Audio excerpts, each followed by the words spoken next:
നിങ്ങൾ എപ്പോഴെങ്കിലും ഒരു വായനശാലയിൽ പോയിട്ടുണ്ടോ? ഇല്ലെങ്കിൽ ആരെയെങ്കിലും കൂട്ടി ഒരിക്കൽ ഒരു ഗ്രന്ഥശാലയിൽ പോകണം.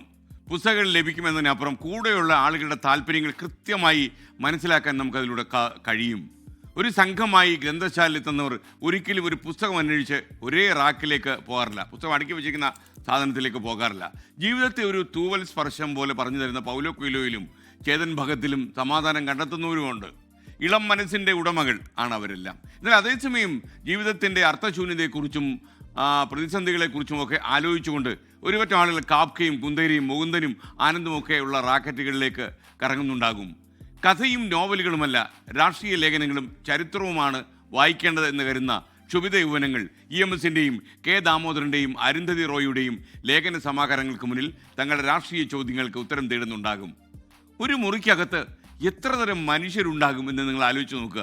സ്വർഗം ഒരു ഗ്രന്ഥശാലയായിരുന്നെങ്കിൽ വിഖ്യാത എഴുത്തുകാരൻ ജോർജ് ബോർഹെസ് എഴുതുന്നുണ്ട്. അങ്ങനെ ആകണമെന്നാണ് അദ്ദേഹം ബോർഹെസ് പറഞ്ഞത്.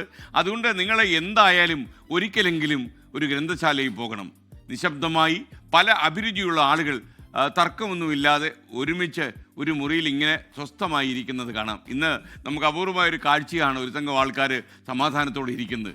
അങ്ങനെ ഇരിക്കുന്ന ആളുകളെ കാണാൻ ഇപ്പോഴും വായനശാലയിൽ പോയാൽ മതി.